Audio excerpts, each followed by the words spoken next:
আসসালামু আলাইকুম। খাইবরের দোরগোড়ায় মুসলিম বাহিনী।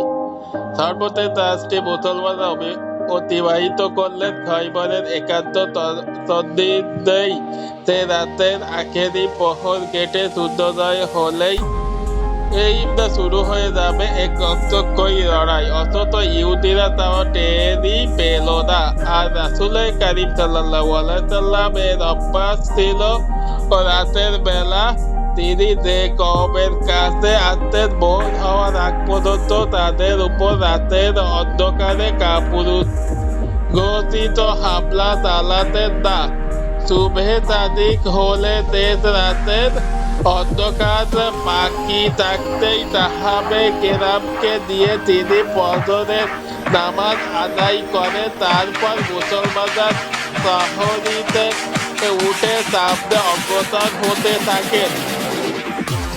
ওদিকে খৈবরের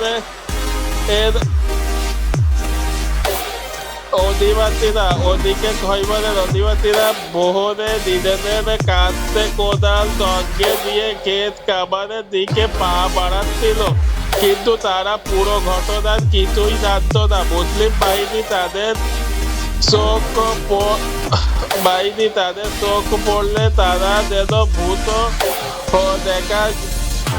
দেখলো, গায়ের জোরে চেঁচিয়ে উঠলো, মোহাম্মদ!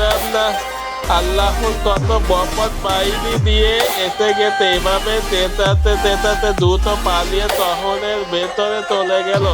এই দৃশ্য দেখে রাসূল কারীম সাল্লাল্লাহু আলাইহি সাল্লাম বললেন, আল্লাহু আকবার!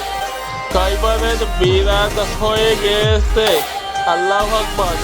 খৈবর বিরাজ হয়ে গেছে। তো যখন আমরা কোনো কওমের অঙ্গনে পা রাখি তখন ভীতি প্রদর্শিত লোকদের মন অশুভ হয়ে যায়।